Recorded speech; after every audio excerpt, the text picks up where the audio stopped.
and welcome to the Wellness Hub podcast, a show dedicated to uncovering the future of healthy living.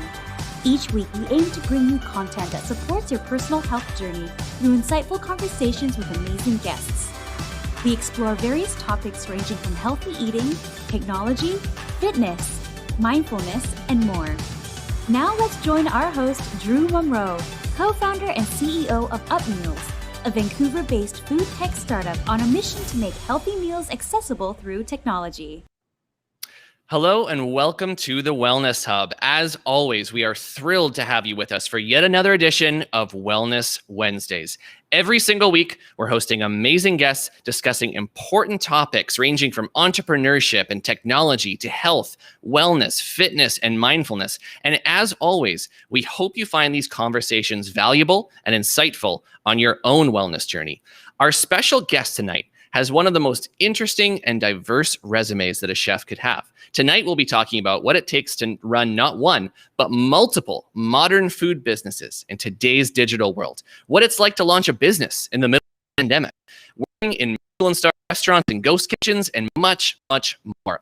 Our guest's previous culinary experiences include attending culinary school in Mumbai, internships at restaurants all across the United States, cooking in prominent Vancouver restaurants like Fish House, Bow House, Blue Water Cafe in West Oak. And this was all before traveling across the world to work for renowned chef Gagan Anand in Bangkok at a 2 Michelin star restaurant. His vast culinary exploits have time and time again brought him back to the Pacific Northwest, where our taste buds are thankful he's decided to make his home. He's currently serving as the founder of the Indian Pantry and co-owner of Urban Tarka and Frankie's YVR. He's a serial entrepreneur, constantly finding new and innovative ways to get his creative food to his customers. We're really excited for our guest tonight to shed some light on what it takes to run a successful kitchen and business, and how the pandemic has shifted and morphed the food industry, and much more. As always, as we discuss these important topics, a reminder, please comment with your questions on Facebook, on YouTube, on Instagram, wherever you're watching. We'll be answering audience questions all throughout the show. So without further ado, please welcome our special guest this evening, the founder of Indian Pantry, an extraordinary food entrepreneur, Chef Tushar Tondvalkar. Tushar, welcome to the Wellness Hub. Thank you, Drew. Thanks for having me and such a great introduction. I'm really excited for this show. And yeah, it's a pleasure having on your show. Thank you so much, Tushar. We're excited to have you. And I want to go all the way back to the beginning with you, Tushar. Your story begins in the village of Malvan in southern India. So tell us a little bit about what life was like growing up there. So I grew up mostly in Mumbai, but Malvan is like the village where my grandfather, great-grandfather, they came from to Mumbai. So all the summer, every summer holiday, I would spend in Malvan for at least a couple months. So that's like my, and when we go there in summer, we're like surrounded with all the seasonal produce and the best produce you will ever get. Like mangoes are in season in summer, and the best mangoes you will have there, all the vegetables. And my grandma and my uncle used to grow all the veggies.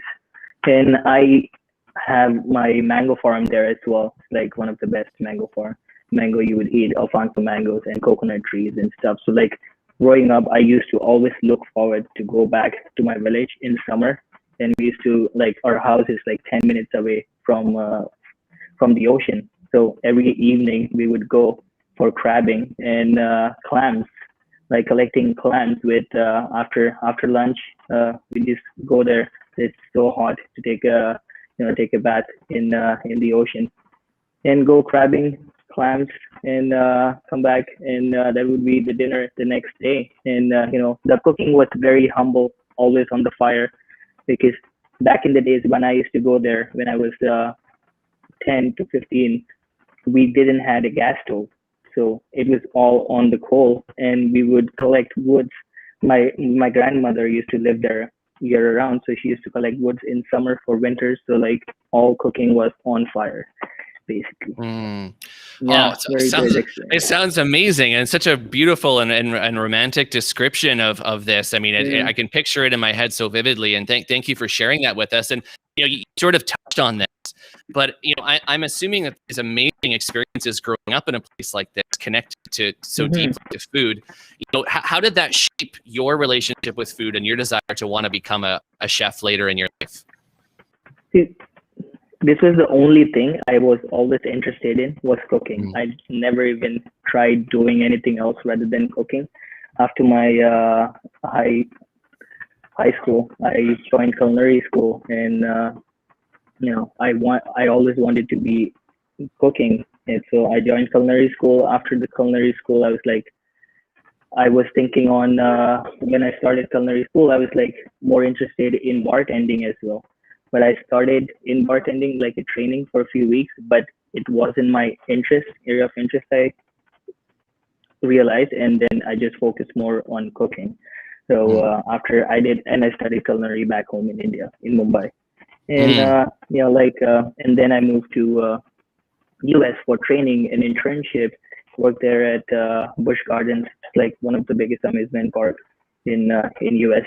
And so I was working in a bakery there, and then I moved to New Hampshire and worked in a resort, which like 300 guest houses and amazing indoor water park, and I was working in a resort in a kitchen there, and it was just, as soon as I started doing my internship and training, I was like, no, this is what I want to do as a career as well.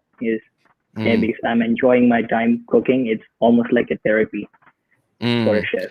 Right? And so you had this amazing experience. You studied your culinary education in Mumbai. You went to the US.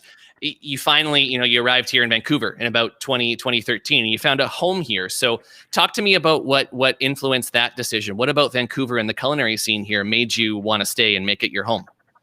So I wanted to actually go back to US after my internship. Oh, really? Okay. But I never had any plan to come to Canada, to be honest. So, but American visa is so hard to extend or to get, especially for Indians, right? So after my visa got expired, I didn't have any choice to go back. So I went back, and me and my friends who were going in a group, we had one option. There was two options: Canada or New Zealand for further studies and go settle down there. So and I was in US already, and I liked the culture and stuff. So I thought to choose Canada over New Zealand. So I moved to Niagara first. I studied a post graduation in Niagara. Really? I studied post graduation in Niagara in hospitality and tourism, like 1-year course. And then it's like I wanted to move to Toronto first, but then I was just like researching on like which is the best cities to live in, and Vancouver pops in, and like I was drawn mostly with the nature of Vancouver, and I like being outdoorsy, like camping, hiking, So I was like, let's go to Vancouver. So, and we were like a group of friends. We were studying together, and when you're students and immigrating from another country, you need at least a small group to be with, like all our families are back home. So like 3 of our friends, we made planned to move to Vancouver. And as soon as I moved to Vancouver, I was just like, started working in fish house and the produce, and it was summer. So like summer produce Vancouver is the best. Like, we were all working with all the seasonal produce, and I was like drawn completely towards the produce, and the chef was amazing. And I learned so much under Chef Curtis, who was the executive chef back then at the fish house, and he trained me basically on each and every station very quickly, and I ended up being a sous chef there in like a year. And and then I was like, oh, I love Vancouver. The food culture is amazing. The produce is good in this, year round, and I love nature. And coming from India, like weather is a big issue for me. Like I don't like cold. And living in Niagara for a year and a half, I was like, I don't want to live here. It's so isolated. The cold is real. Yeah, absolutely. Yeah, and it's so isolated. Like literally in winter, there is nothing to do there. Everything, even the Tim Hortons closes at 5:36. Yes. So Vancouver wasn't it wasn't your first choice off the bat, but you ended up here and you sort of became this like accidental Vancouverite that fell in love with the place. And I'm certainly there's a few other people who have had that same path. You get here and realize, wow, this really is amazing. I can see why we're on so many lists. It is. Yeah. And I'm so comfortable here now that I don't want to move to, once in a while I think about going to Toronto or something, like moving. But then it's like, but I have friends there and they always complain about there's nothing to do. It's just a big city. But like, if you want an adventurous life, you have to drive 3-4 hours away. I'm like, no, I'm going to be here. Awesome. And thank you for sharing that with us. And so I want to talk about one of the most interesting things I think that's on your resume, which is the experience of working for Chef Gagan Anand in Bangkok. So talk to me about how this opportunity came about and what it was like. It's very, so I was working at West Oak at that time. This was like after working in the industry for almost 5 years. From Fish House, I went to Bauhaus, from Bauhaus to Gastown, then from Bauhaus to Blue Water Cafe, then Blue Water Cafe to West Oak. And I was, when I was at West Oak, me and my buddy, my coworker, we used to go to gym all the time together before the shift. And we were in the gym and Chef Gagan's story just popped up, like, hey, looking for a stagiaire. So on Instagram, like, he's like, hey, looking for a stagiaire, Indian, like passionate about cooking, and just DM me. So and you were like, hey, Chef, I am those things. Like, yeah, right there, yeah, like I'm that guy, And I was like, hey, Chef, I live in Vancouver. I'm from Mumbai. Like, I just wrote a big, kind of cover letter on DM, like what I do. And it would be an honor to come and do internship at Gagan. And he replied me like in a couple minutes, like, hey, send your resume to this email. And right away, I sent my resume to the head of the stage there. And I got an email in next couple days, like, hey, when you want to do your stage? Like, oh, wow. Shit, this is for real. I mean, I wanted to go and work under Michelin star restaurant. So I emailed Massimo Bottura, then Noma, like all the top restaurants. I emailed like 5-6 restaurants already, but I didn't got any chance. I didn't got any reply back, and it just happened in like an hour basically. And I went to I went to my kitchen. So how long after sending that email and them saying, "Okay, well, when do you want to start?" Like how long before you're like on a plane to Thailand? It was I had like good 4 or 5 months, so I had time to wind up here. Yeah. Wow. So yeah, it was like April, I guess, and they're like, when you can start. Like I need at least 3 months. And like, yeah, don't worry, we're looking for after 4 months. So they were completely booked for next 4 months. And at that time, I was just like, I moved by myself and I had apartment on myself, like just 4 months. And I was like, what should I do? I have apartment. I have so much things here, like, and I have to literally wind up everything and go there because it's 2 months. Right? But luckily, the timing was good. My friend was looking for an apartment, and I just subleased it to him for the time I was away. And I was like, okay, I can do in October. So I went to India in September, spent a month with my family. Then in October, I went to Gagan, spent a couple of months there, and it was just as soon as I entered, it just blew my mind towards Indian food, because before that, whatever Indian I used to do was just at home, right? Not professionally, but it's my culture, and I grew up eating and cooking Indian food with my friends, families, and mom and grandmas. So it was always in my mind, but I never wanted to cook Indian food professionally, because all the restaurants I worked here was like, modern West Coast restaurant. And I had almost same vision for myself as well. Like, probably I'll end up doing something same. But after I went to Gagan, it was like just mind blowing to see how Indian food can be in, in a fine dining world, basically. And I worked at most of the stations there. And a month I spent in the lab where you do most of the magic basically with Mm. the Indian flavors and the modern chemicals we use and stuff. So a month I was working there, and 2 weeks I worked with Chef Gagan. He used to just come for the service to at the lab. So we had Mhm. a 13 seats lab where Chef Gagan himself is there, and we are plating. Like four Mm. chefs are there, and he is explaining about his philosophy towards food and what he thinks, why he created that dishes, and how he created that dishes. So the food was more like very very authentic flavors, but you don't by looking at it you wouldn't even feel like it's that taste. But Wow. when you pop it in your mouth, it will just remind you straight from the streets of Mumbai to like some home food or streets Mm. of anywhere in India. So yeah, and What an experience. Wow. amazing Incredible. experience. Met bunch of friends, like all the stagiaires from around the world were there. So like even partied a lot, every night all the stagiaires used to go out. Like and we were in Bangkok, so the street food there was so amazing itself, the Thai food, and it was just great.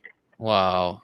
Amazing experience. And sometimes, it's just timing, right? Like you can send Hmm. 10 emails out and sometimes you just hit that one, you slide into Yeah, somebody's DMs at the right time yeah, and right. you get an Yeah, amazing opportunity. Congratulations. What an exactly. amazing Yeah, opportunity. thank I, I, you. I want I want to touch on something you mentioned sort of when we're talking about working under Gagan, and it's about Indian cuisine in general, especially here in Vancouver. So, Indian cuisine, it's become quite mainstream and so popular all over the world, especially Hmm. here in Vancouver. So, in your opinion, what are some of the, I guess, misconceptions that still exist about Indian food? So people, I think here in North America, they know only the Northern Indian food Mm. and Southern Indian food. So in between, there is so many different regions they don't know about, right? So after I came from Gagan, I opened up Mumbai Loco as an executive chef, and we were doing food from Mumbai and my cultural food, which is from Maharashtra, and the culture is called Marathi. So we use lots of coconuts and different preparations, and the spices are completely different, right? So people don't know about those regional food. That's I think that's where we're lacking right now, and there is so much more in that cuisine, and it is even healthier and but lots of vegetables into it as well. It's not about just kebabs and butter chicken and naan and garlic naan, and like I hardly eat butter chicken when I'm in India. Like growing up, like maybe once in a year I would eat. Mm. It's that rare. It's Like once it's in a so year, that too diverse. maybe. Yeah, it's Yeah. so diverse, and there is so much more to towards Indian cuisine. It's like every region is completely different. Every 10 kilometers you go, the food is different. Mm. The way of preparing is different. Every culture has their own cuisine, their own way of cooking food. They're completely diverse, right? Like yeah, and I think that's where we're lacking right now in especially in North America. I see in Asia there's a lot of restaurants popping up and they're doing regional Indian food now, and just uh, not just like South Indian, just dosa, or North Indian, just that same butter chicken, saag paneer, chana masala, or the same Mm. thing Mm. over and over again.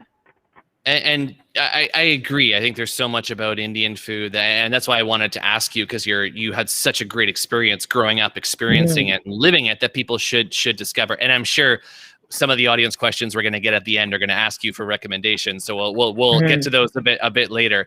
But I want to talk a little bit more about your journey. So you had this amazing experience growing up, going to culinary school. You ended up and settled in Vancouver, then went and worked in Bangkok, and now you're back, right? So you've got this wealth of experience, and I want to talk about some of the businesses you've started, because you're an impressive chef and entrepreneur, and one of your latest ventures is the Indian Pantry. So I Mhm. want to talk a little bit about what the Indian Pantry is and what your vision is for this business. So Indian Pantry, I started right before COVID, like a month before in February. Wow. And my vision towards Indian Pantry was like showcasing regional Indian food by doing private dining or private events and catering, but not more than 100 people, because then that's where you lack the quality as well, right? And using produce from BC and do that with Indian flair, right? But making sure the tastes are super authentic with the modern twist. So that's Mm. where the Indian Pantry's vision was. And whenever I go back to India, like since I started working at Mumbai Local, I would go back to India every year for a food tour. And I would travel across and go to small villages and learn from there. So when last trip I did was like 4 different states, 4 different regions in that state, 2, 3 different cities, and the speciality from that region. I was learning that from literally by talking to anyone, like getting context from my friends' families or my girlfriend's friends' families, or or if I'm not finding any context through my contacts, I would just go to any touristy place and talk to anyone and like where can I find a good food, Mm. where the local goes, and go there and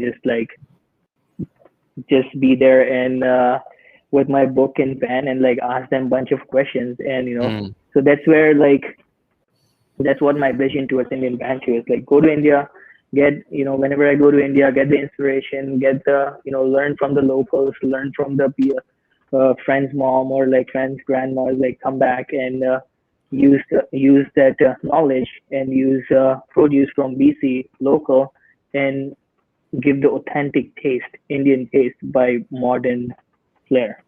Mm. So And yeah. I understand you're also there's sort of a retail component to this too, right? You're also Mhm. helping create these really unique blends. So if people want to, try their hand at cooking a regional dish from India that they Yeah, might not know, you're helping them do that. Tell me more about that. yeah.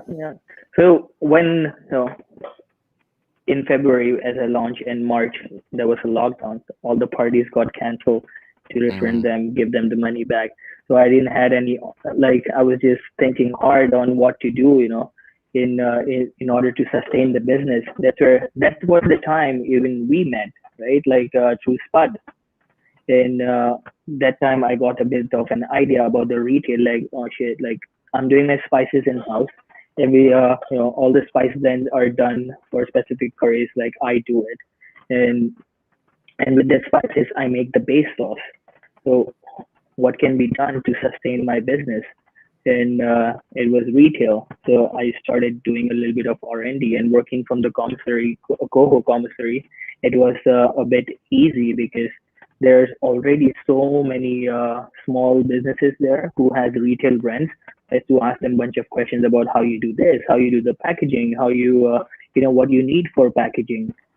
And yeah, and that's how like I sat down with my partner, my girlfriend, and my girlfriend helped me a lot in terms of branding and what products should we do as well. She is Indian, she grew up in India as well, so we have lots of similarities towards how to do our food and showcase and how to promote and market. So and then I came up with 9 products with Indian Pantry, with 5 spices and 4 simmering sauces, so easy to use, all vegetarian. And then through Urban Tadka, I came with 5 ready-to-eat meal, Mm. which is frozen. And this the simmering sauces are gonna go in the jars now. I was doing HPP with in the pouches, but Mm.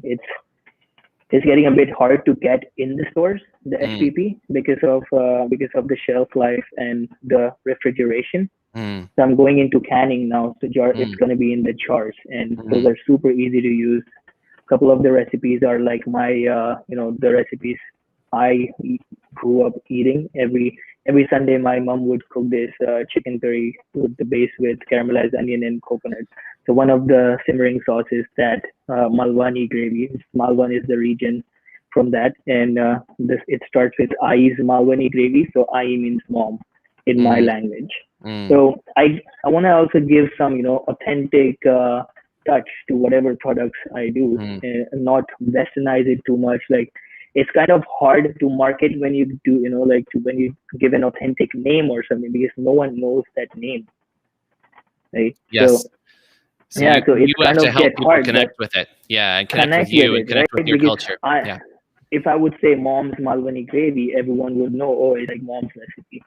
But I would call my mom Ai, so like I had to add that word, but I made sure the packaging has more information on what Mm, that word means and what the recipe, why we do this recipe, and mm, where did the recipe came from. So each recipes are either I have grew up eating, or either I've learned from someone's mom, or it's someone's special recipe who has shared mm. with me, and I have changed it into mine a little bit.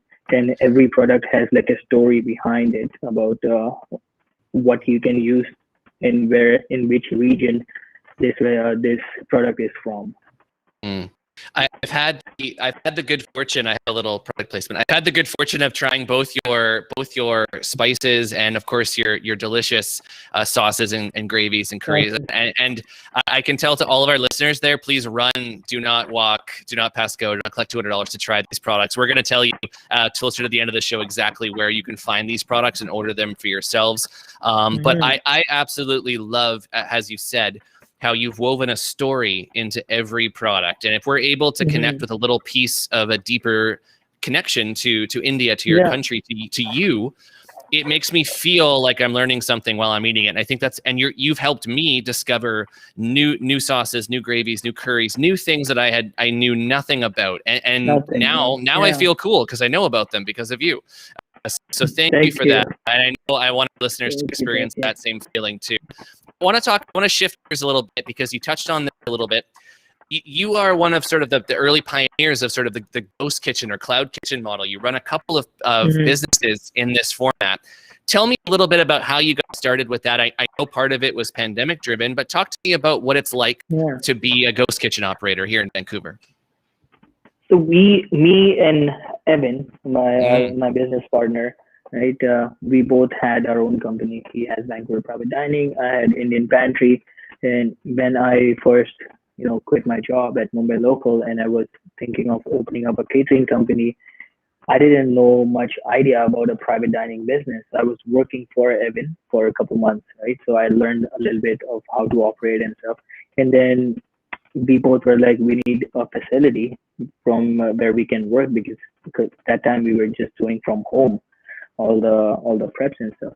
So the ghost kitchen idea came from Evan actually. Evan was like, hey, like you there's quite a people know you with of doing Indian food. Like, why don't we gonna have a facility which we can operate 24/7. Why don't we do a ghost kitchen and train a couple employees there?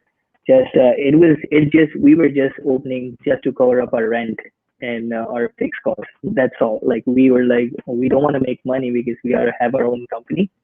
So we mm, would create a ghost kitchen just to with a small menu, good food, to just cover up our cost.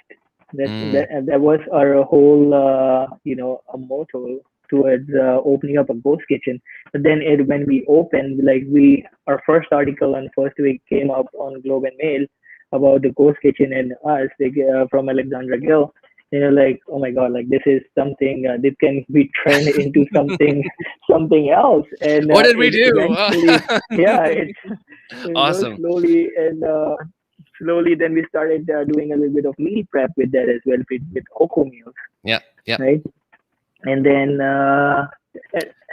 and it just started expanding, and a lot of people started to get show interest in this ghost kitchen concept, which Mm, we just started so that we could pay rent year around, because catering is also yeah. seasonal, right? Yeah. So that was the whole idea behind ghost kitchen, but it did so well. It ended up being into a retail product as well. Now we're in like around 10 to 15 retail stores. Hopefully we will be in IGA soon with Urban Tadka's product, and that can give us around 25 stores in BC. Wow. And yeah, looking to expand to all over BC and hopefully to Canada soon by next year. And yeah, Incredible. Tushar, we've got a lot of audience questions that are coming in, so I wanna make sure we sort of get to them all.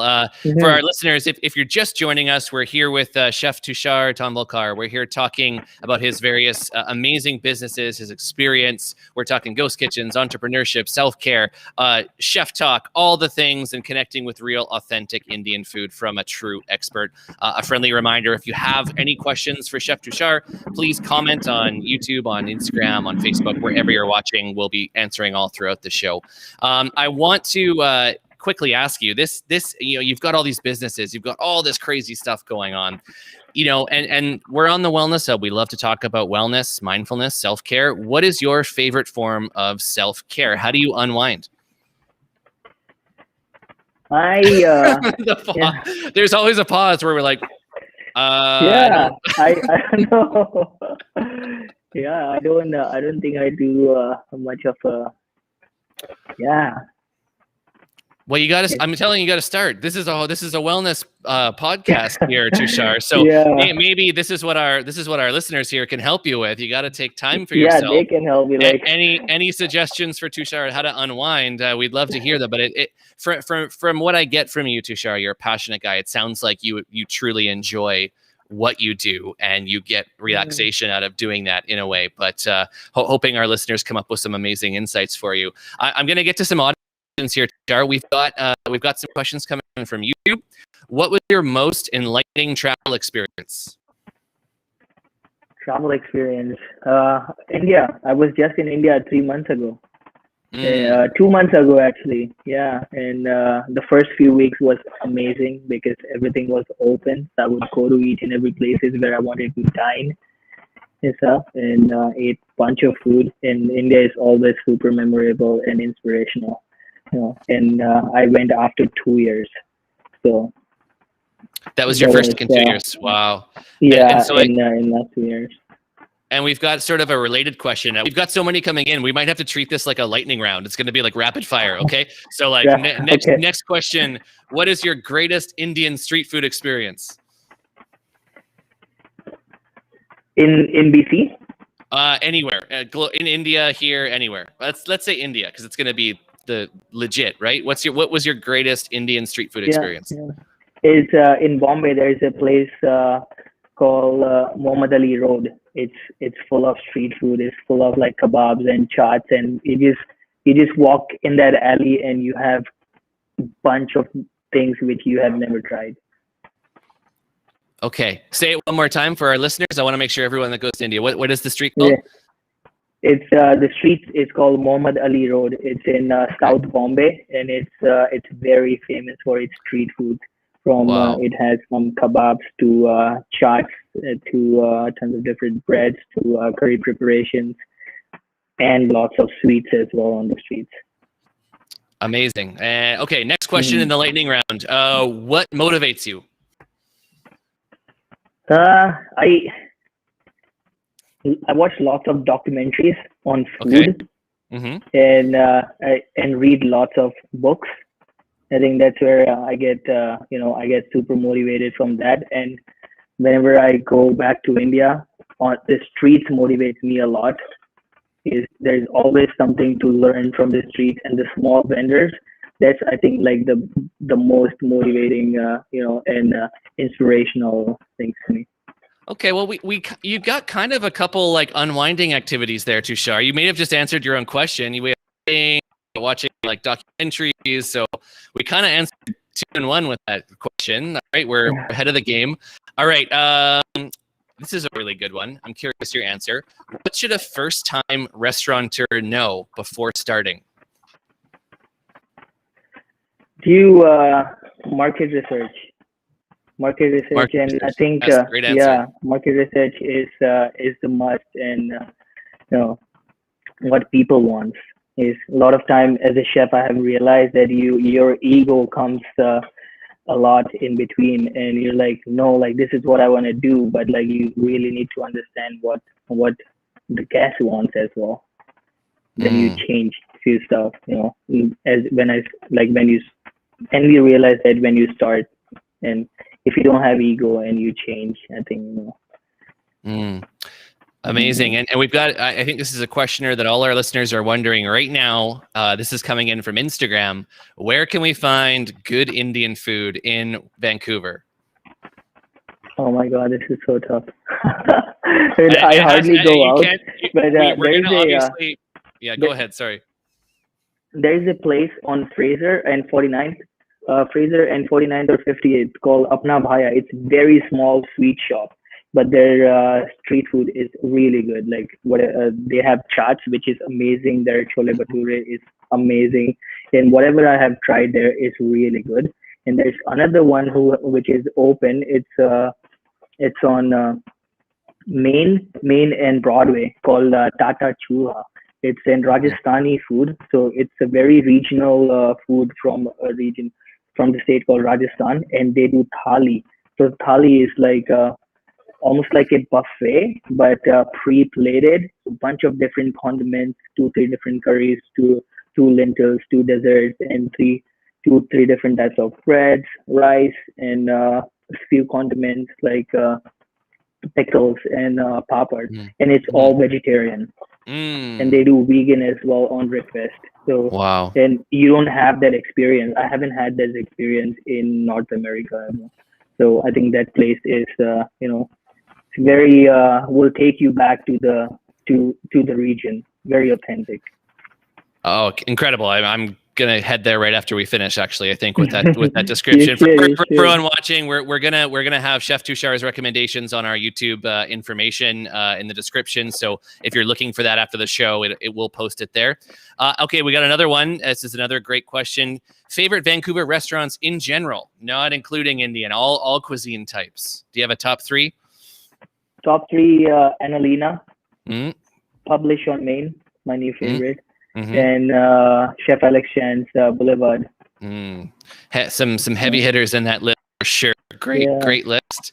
And we've got a question. All our interviews are so different, Tushar. We love talking to all these amazing people that come on the show. We have one question that is always the same, and this is always the toughest for chefs to answer, myself included. What is your favorite go-to meal? Go-to meal. What makes you feel good when you eat it? That thing you crave.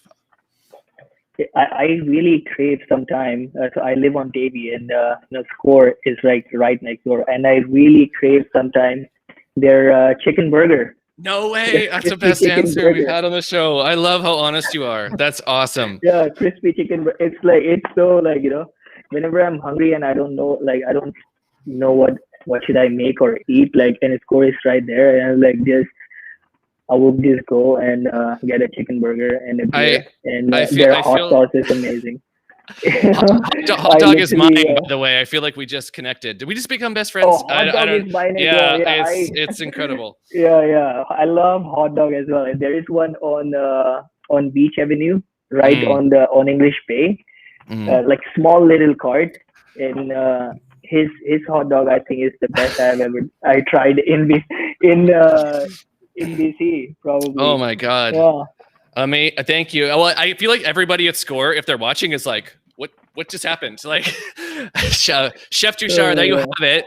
2 Michelin star restaurant, worked all over the world, and his go-to meal is the chicken burger at Score on Davie Street. That is an amazing revolution. The people at Score, I'm sure, are very happy with that recommendation. And finally, Chef Tushar, where can people go? Where can our listeners go to learn more about you and all the projects that you're involved with?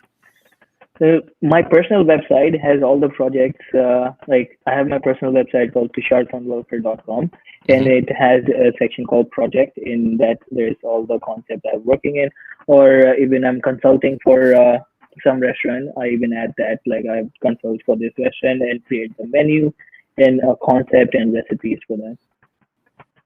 Okay, perfect. And anything on Instagram or anything else that we can connect with you? Instagram, yeah. I'm active on Instagram about new projects and posting, or even where I go to dine and all those. So Instagram is always the best as well.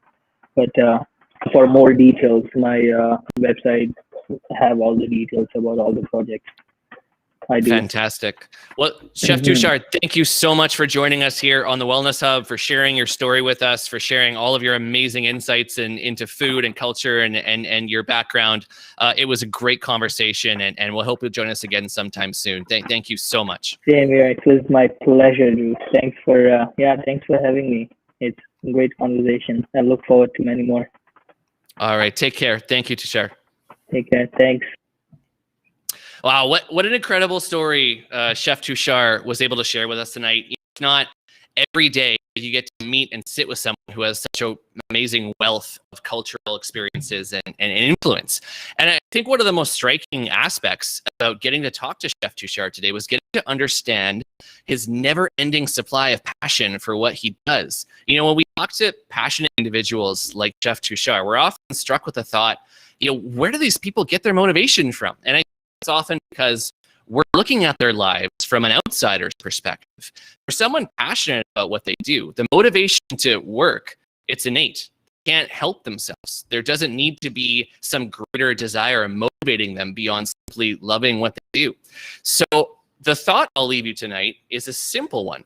What's the thing in your life that you need absolutely zero motivation to just get up and start doing? What are you passionate about? Many of us have pondered that question before, but few of us ever take the time to seriously self-reflect and answer it. I challenge you to answer that question for yourself. What do you love to do? It doesn't have to become the basis of this amazing, huge business venture, but unlocking the answer to that question will tell you a lot about yourself. Hopefully, it will lead to a greater understanding of what motivates you in life. And hopefully that small step helps you progress further along your own wellness journey. Thank you for tuning in tonight.